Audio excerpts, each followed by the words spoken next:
So to help lead this session, we've got with us Todd Johnson, who's Executive Vice President, the Building Industry Association of Central Kentucky.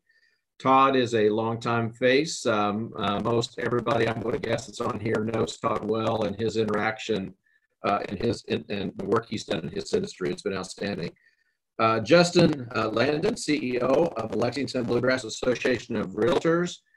You've been here a number of years now. We're glad to have you and the work that LBAR does. Again, you all have been instrumental in many aspects of helping improve and grow our economy and our community. So let's get started, gentlemen. I'm going to throw out some questions, and I'd like for you all to respond to them. And let's start with the first question I've got here. So describe the market realities in the region related to housing demand, availability, and affordability. What were the trends pre-pandemic? What have they been? What have you seen over the last 10 months? And what do you think we can expect in the year ahead? And Todd, I'll start with you. All right. I think the market reality in terms of new housing for the region is that we have a steadily growing population here in Central Kentucky, Fayette and surrounding counties that needs to be housed. In recent years, we've seen a growth in rental housing in terms of apartments in our region, especially here in Fayette County and some of the surrounding counties as well, and the growth in townhome production. Both of these are usually the most affordable price points to meet for both rental and on the townhouse side for purchase options for those in the market that at a lower price point. We still are a single family market by desire throughout the entire region, including Lexington and in the entire region. That's what the consumer still wants for their living preferences here in Central Kentucky.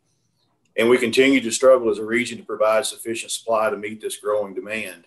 Therefore, we're seeing now cost of housing going up, and that's for many reasons. It's the cost of regulation, it's the lack of land supply and the cost of that land, adequate infrastructure, and the lack of sufficient labor to put new houses in the ground. Very good.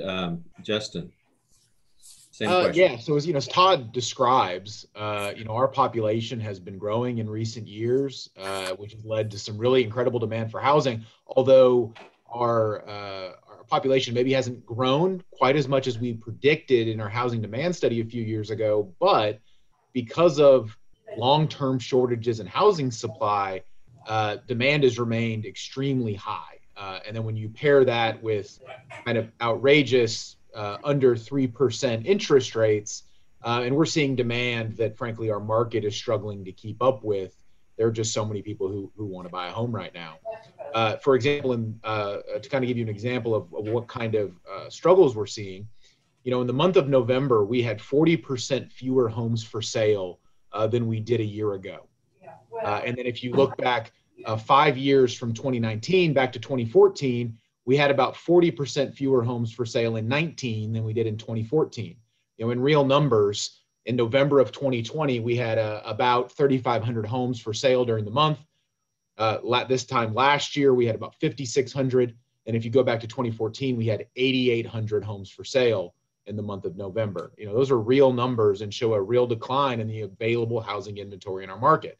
And of course, you can only imagine then what impact that's had on price, right? Which is just a supply and demand equation.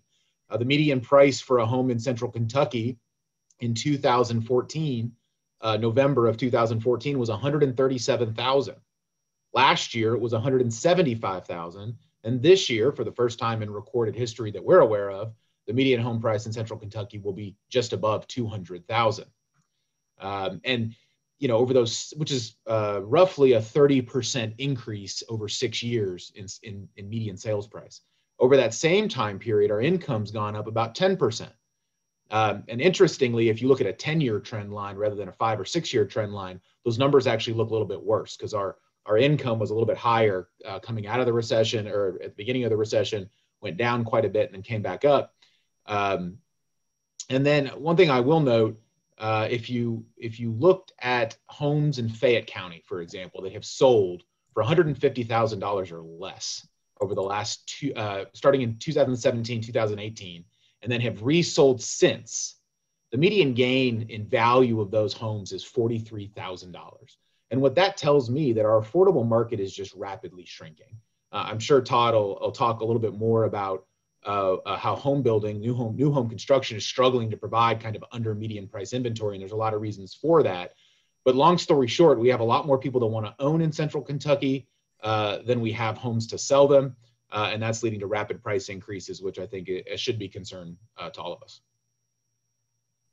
Very good. The next question I have here is, can you share more about how the constraints on the Lexington housing stock are impacting other counties in the region? Yeah. Ahead, before I do that, Bob, just to get to the kind of the second part of your first question, you know, what were the trends before the pandemic and kind of what we've seen and everything? Yeah. I think going into this year, before we knew really COVID was on us or what was going on, we had a really strong housing market. And that's been seen as we've come out of the recession, both locally and nationally. The housing market has been pretty strong. And inventory was tight, as Justin pointed out, going into this year before COVID. And like he said, the interest rates have really driven a lot of buyers to the market. I think the trends, what we're seeing in housing right now from the consumer, have not really changed a great deal.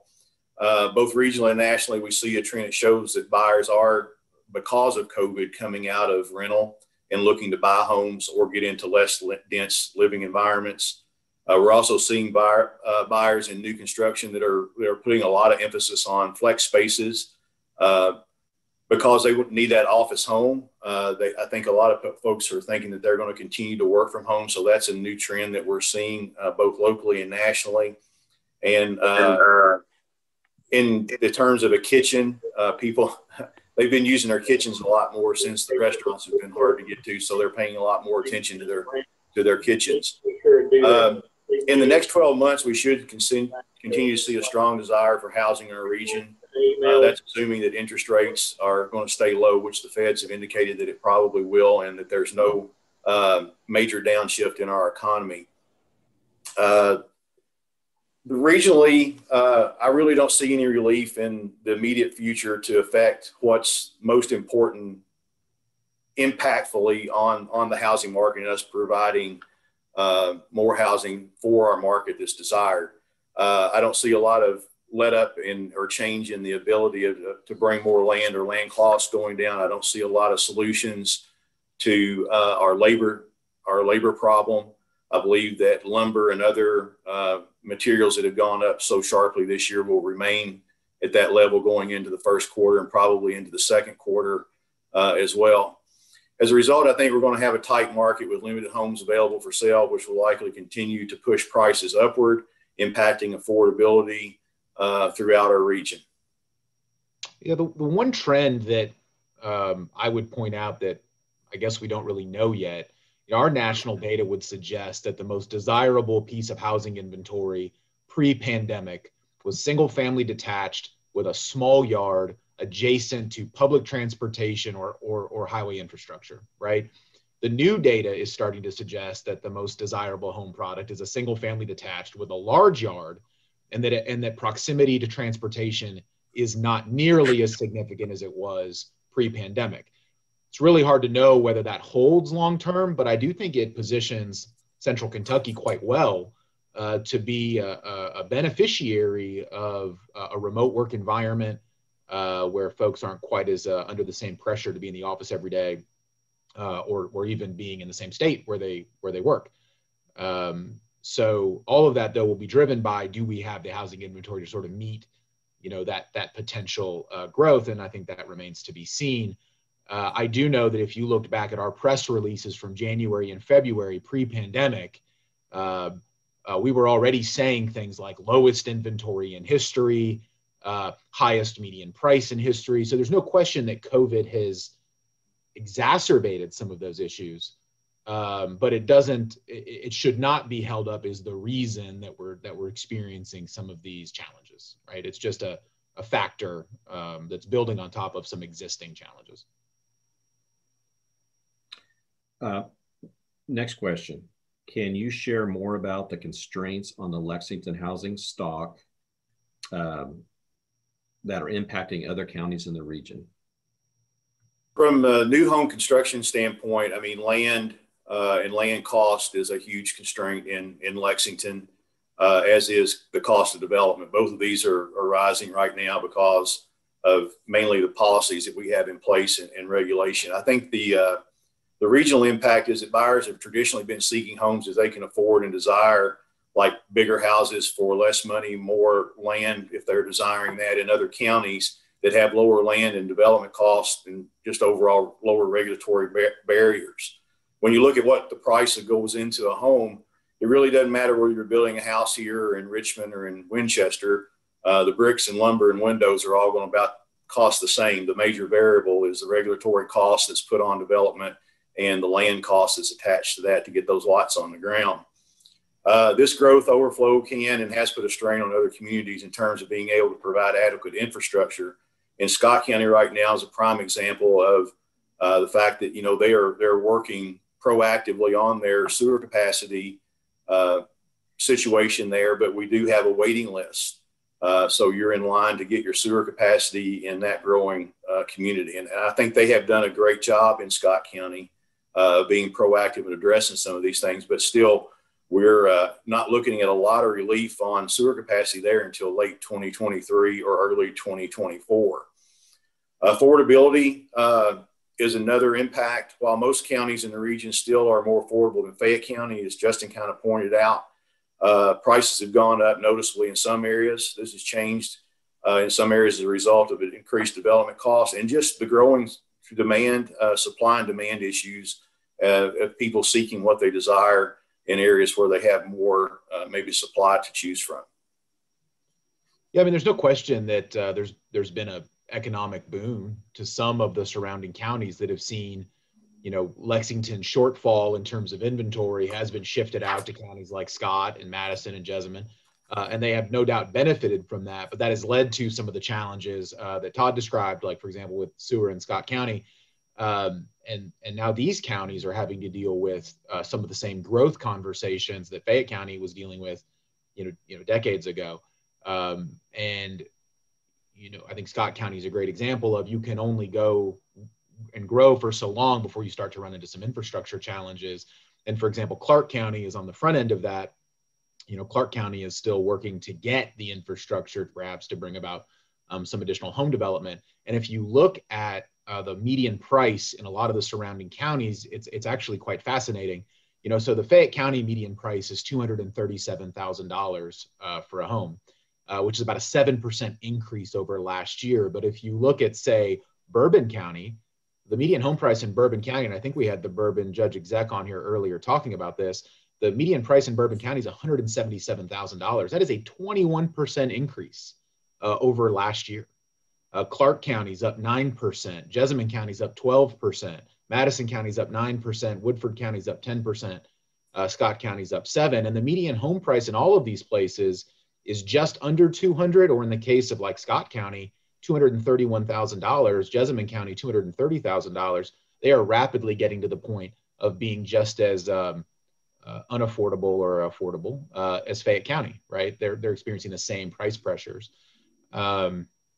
So, you know, as you know, Clark County today is the lowest median price of adjacent counties, right at $170,000. But I think, and Todd knows this better than I do, I'm not all up speed on exactly where new construction is happening, but you know, I don't think Clark County has experienced the new home construction boom yet that Madison and Scott have. And as we see new opportunities for development go into Clark County, which I'm sure we will as they bring on wastewater capacity, you know, we're going to see that price rapidly increase. And all of that goes to say that I think the impact to these other counties is we are no longer having a Fayette County conversation. And if we're only having a Fayette County conversation, then I think we're really missing the boat. Housing affordability is going to be a regional problem. And the days of saying, well, you can just go one county out. There's a news article I read a couple years ago about Scott County that said, you know, hey, Scott County is where you're going to go to get a house under $200,000, where those days are over. And now you're going to have to start going one more county out, which from a quality of life perspective is a real challenge. Also, I just see a question that came in. So doesn't Fayette County need to develop much more densely? Either one of you. Yeah, I mean, I think density is potentially a solution. I think one of the things that, and I think we kind of would have gotten to this naturally in our discussion of what are some of the policy challenges with addressing housing affordability is, as Fayette County has attempted to become more dense, right? We've seen tremendous resistance from neighborhoods that frankly aren't real interested in being densified. And then back to what do our consumers want? And although there is sort of this nationwide aspirational trend toward mixed use development, condos, townhouses, the reality is the Central Kentucky home buyer still very much wants the same thing their parents wanted, right? Which is a single family detached house with a reasonably sized yard. And so a guy much smarter than I said the other day, the one thing we can't regulate is demand. Right? We can't regulate demand. But we can regulate supply. And I think that's what we've been doing. And demand's going to do what demand's going to do. I think if you look at our history in recent years, you'll see that even, we are building more densely. We are getting more new homes per lot, even in the subdivisions. I mean, R1 zones are typically non-existent now in development. It's usually R3 where you're getting many more houses per acre than you were in an R1 situation that we were pretty much developing in through the 80s and early 90s. So I think we are kind of trending that way. I think like Justin said, I think he nailed a bunch of things right in his comments on that. What our members try to meet and what we all have to meet in our industry is what the consumer wants. And Justin's right. We're still such a strong, overwhelmingly single family market for the consumer desire. That's what we need to be building to meet that demand. That's what the consumer wants to buy. And some of that may be driven by affordability, right? As the single family home becomes unaffordable for a first time home buyer or a single home buyer, you may start to see the condo or the townhouse become more attractive. But that will ultimately be because the product they want is no longer affordable, That's not right. because they want to not have a single family home. That's right. And that was my point earlier when I was talking about, we've seen so many more apartments being built because, housing is becoming less affordable. And townhouses have creeped more into our markets to meet that price point for those who do want to buy. Well, Todd, I remember earlier in the year you had a national economist on, and you allowed me to listen in. And the COVID-19 is also pressing people to want to get out of condos and apartment complexes to that single user because of the health fear. And so anyway, there's that element pushing as well. Next question here is, from a regional perspective, what are the top 3 challenges related to increasing housing availability? And does each county have unique challenges, or is a regional strategy needed to help solve the problem? So two-part question here. So on the first part of that, I'd say the top challenges are ironically the same as the cost drivers for the most part, and that's availability and cost of land, regulation cost, and the process to put a development through the system, regulations on the ground after the development is under construction, and labor is a huge issue throughout our region. I mean, if there's folks on here from Scott County and hopefully Harrison County and places like that, I mean, we've been in the schools beating the bushes, preaching the labor issue to high school guidance counselors and principals throughout our region to let kids know that are in high school that the trades are a viable career. As many of you all who are on here know, we have our own trade school. Our students are experiencing tremendous success in the trades, and we're going to have a growing need for trades as we move forward. Prices are going up on consumables that go into a house. That's driving some price. That's a challenge as well. Lumber prices almost put a stop on the market this fall with their spike. And that's been impactful throughout the region as well.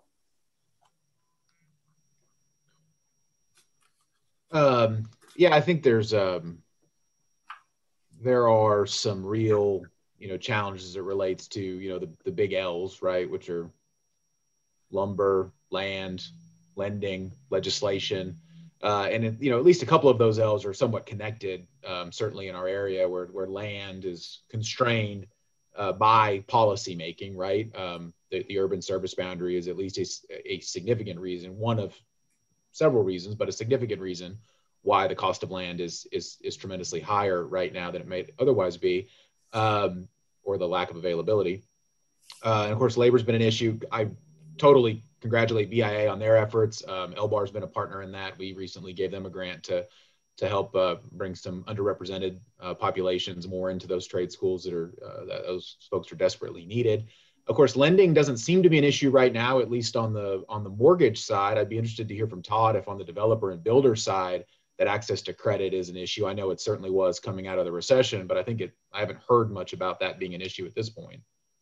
Yeah, as far as we can tell, and talking to our members, there is no issue in lending right now on the builder side of things either. I think our financial institutions understand the need that we have, and the market is very strong, and no issues with lending whatsoever.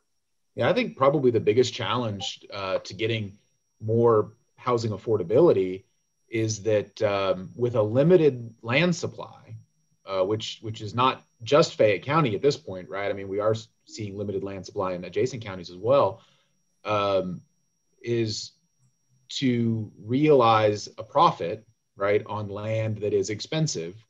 We're having to build more expensive homes to offset the cost of development. And so if we want more affordable housing, we're going to have to housing affordability. That's always a fun tug and pull between affordable housing and housing affordability.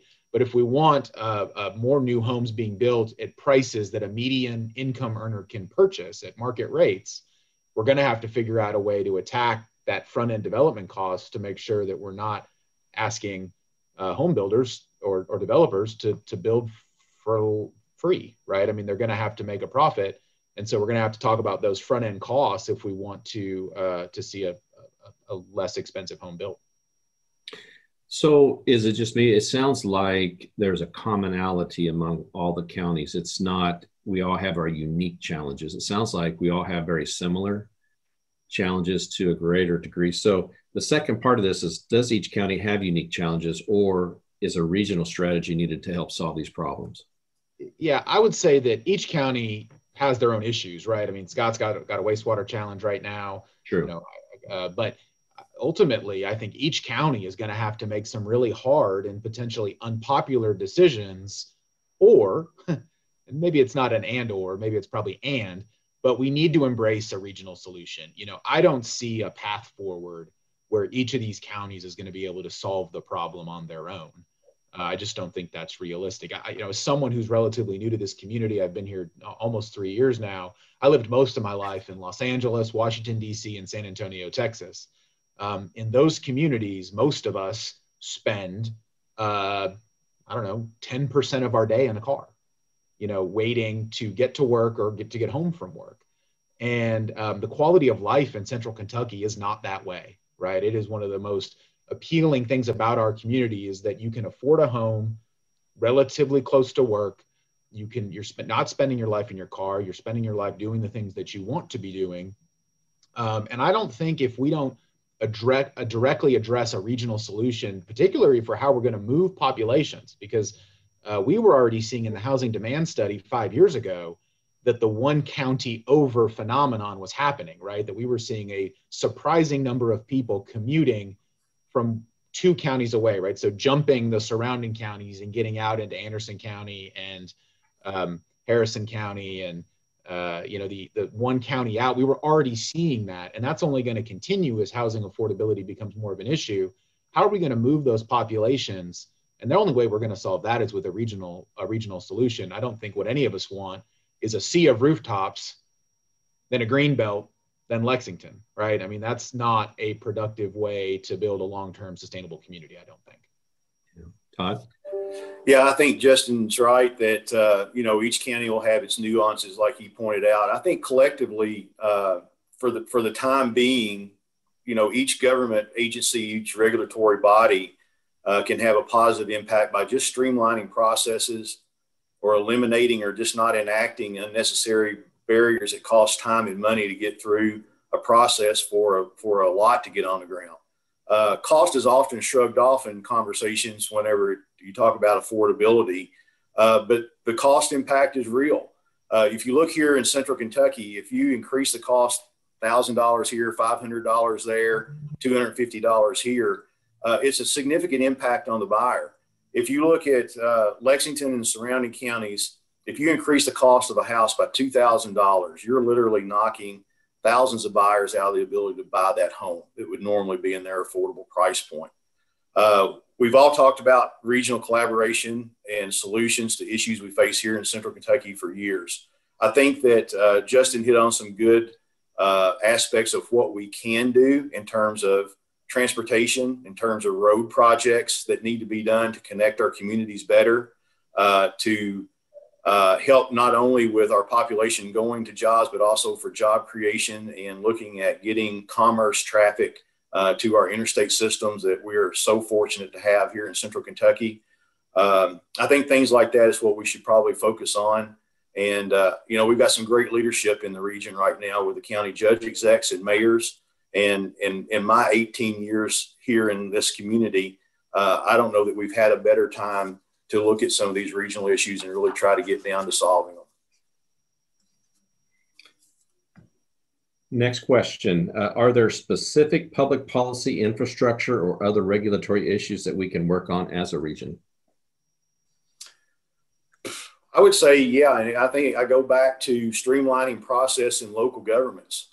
I think that that's something that we can have a conversation around in the region. I think that local governments need to understand that clarity and regulations and practical approaches help tremendously through these processes. I also think that if we can work together, as private industry and government, as we go through these things and foster and develop a culture of yes or yes, but rather than a culture of no that we see all the times, that's a huge, huge thing. Housing affordability and affordable housing are always conversations that we're having in every community. We need to be cognizant and understand collectively that we don't need to confuse those two things. They are two completely different things.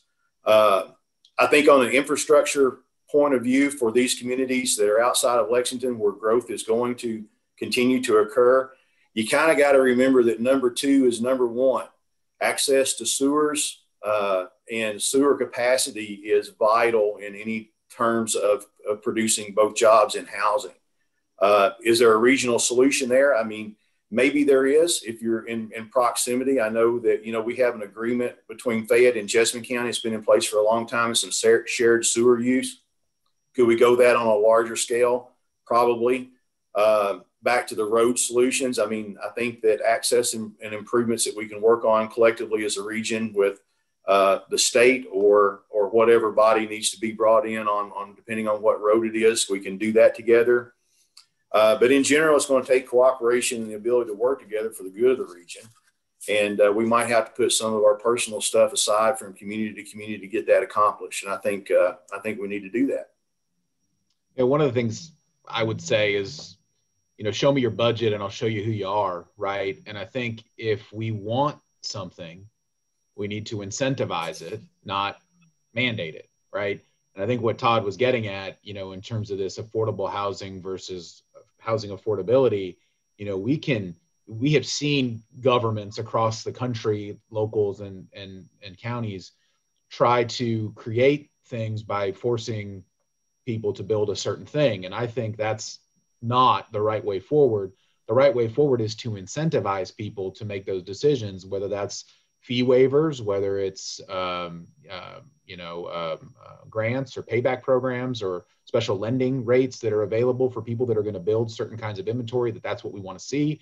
Those kinds of incentive programs can work, but it's expensive. And I think it's something that we're going to have to look at. Is that number one, is that a resource that we have? And two, is it aware where we want to direct resources?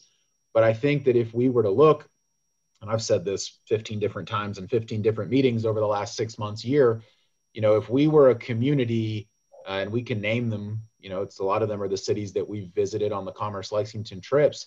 If we were to visit those cities and we could rewind 10 or 15 years and say, if you could have rung the bell then, would you have? And what would you have done differently to get you to where you are today? And I think cities like Boise or Raleigh, you know, may have done something different had they, you know, known where their housing affordability was going to be 10 years from now. If we were having this conversation 2 or 3 years ago, I think we would be saying that our housing affordability was not nearly as dire as it is today. The last 2 years have seen rapid acceleration in that lack of affordability. And I think it's just driven by, as we've talked about, a simple supply and demand. So, you know, if there's going to be a policy solution, it needs to be incentives to put in place to get what we want. And two, I think we need to make sure that the policy solutions we do put in place don't create other problems. You know, a great example is infill and redevelopment is absolutely going to be essential for the long-term, as part of our long-term solution. But infill and redevelopment by itself, without a collective, comprehensive regional solution, leads to fights in planning and zoning. It leads to anger in neighborhoods, and it leads to NIMBYism, which doesn't solve the problem, right? We need to make sure that whatever policy solutions we do put in place are holistic, comprehensive, and really engage all of our communities and all of our stakeholders. One of the items that's come up from an infrastructure standpoint throughout the last couple of days has been the need for high-speed capacity as it affects broadband internet service. We got a question here from an individual who said, do you have any stats on how much access to fiber broadband adds to home value?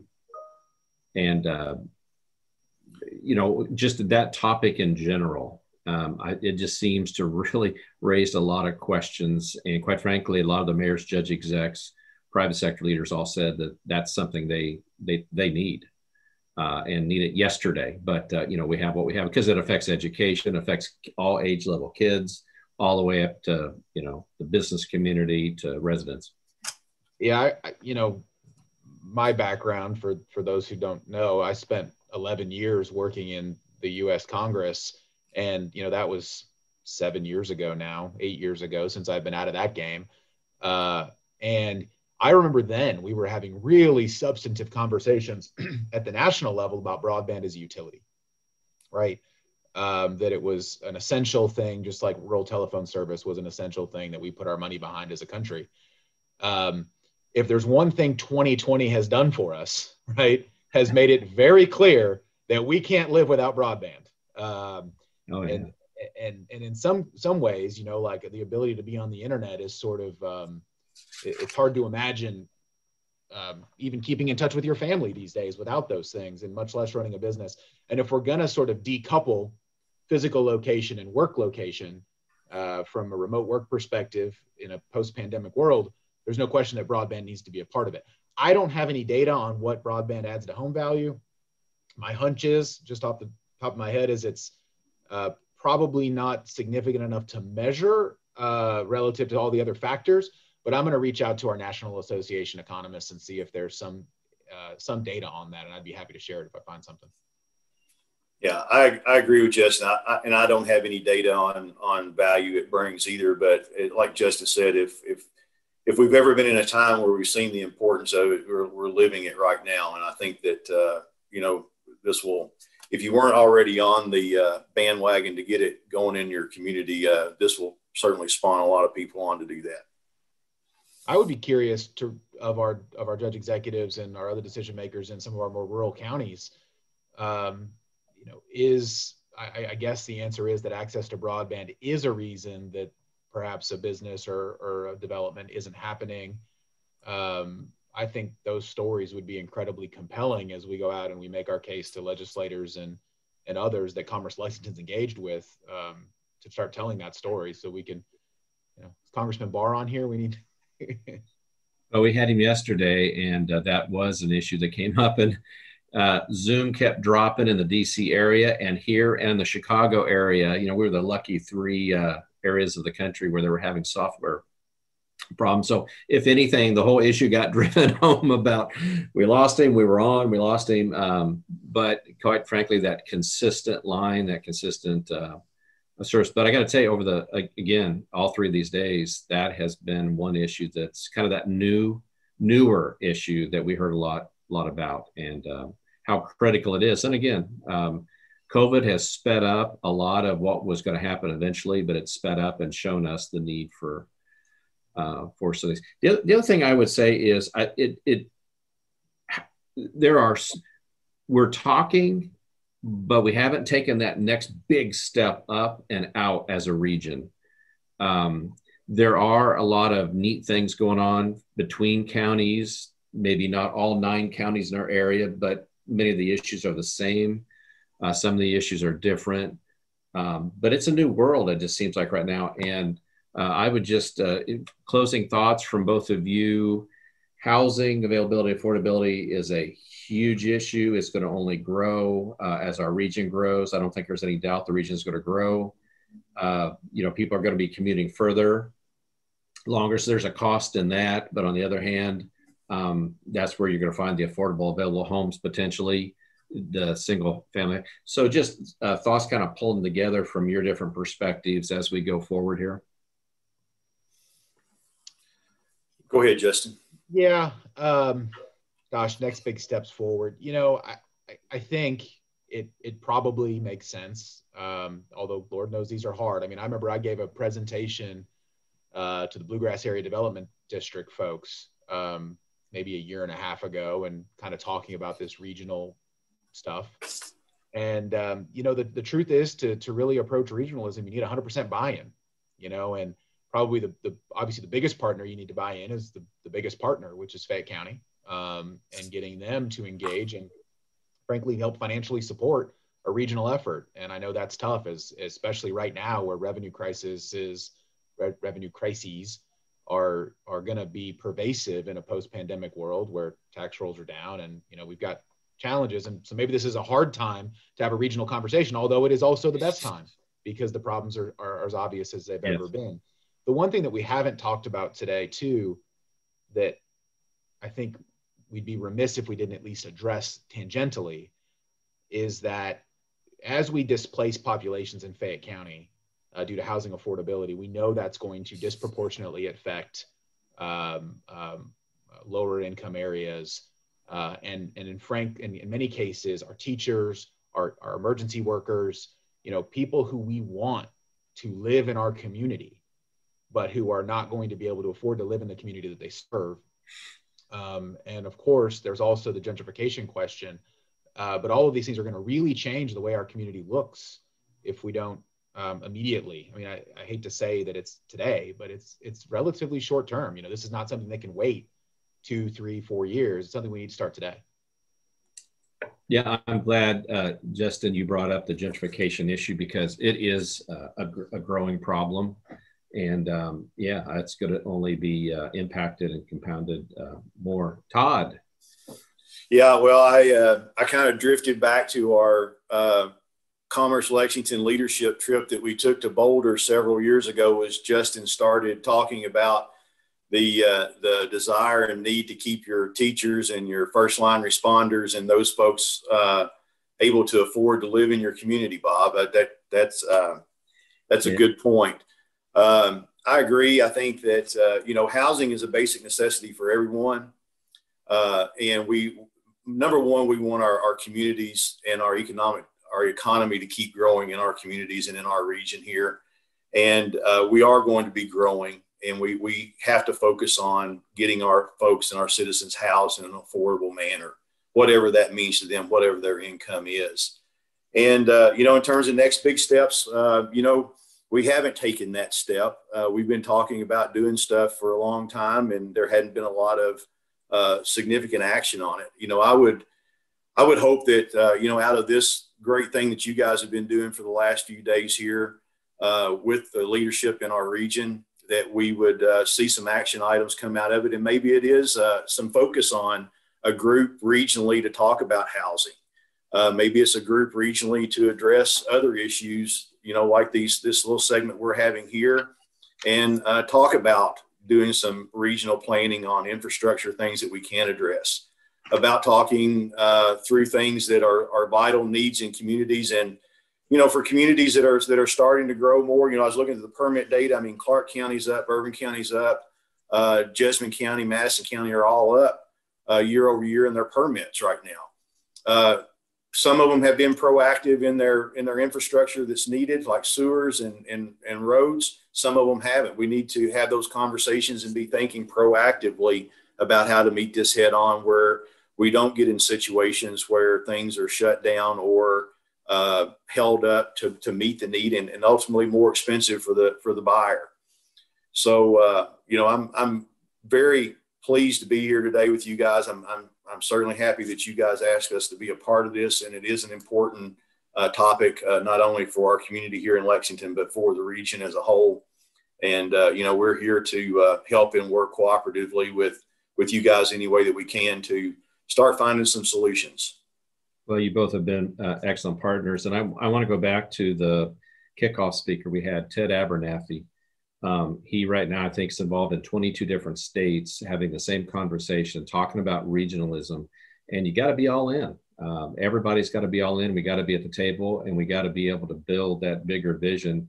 And just, you know, we're going to have to be bold. It's not going to maybe be easy, but we've got to be bold, and we've got to take that next big step. But one of the things that we left that session with him was we need to build a strategic economic plan with shared goals, and it needs to be regional, and we all need to be held accountable. And I think that just in the conversations we've had, including that with you here today, that's exactly, I think, the direction we're heading. We have to. We cannot be broken down county by county. We have to be pulled together by the region. And anyway, just the feedback you gave just gave more ammunition to that. And that's where I see us going forward.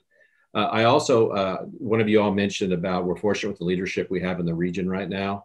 The mayors and judge execs, we're very fortunate. The private sector leaders, everybody seems to be in and wanting to do the right things. And so we need to have that blueprint, that game plan. And I think that's where we're going.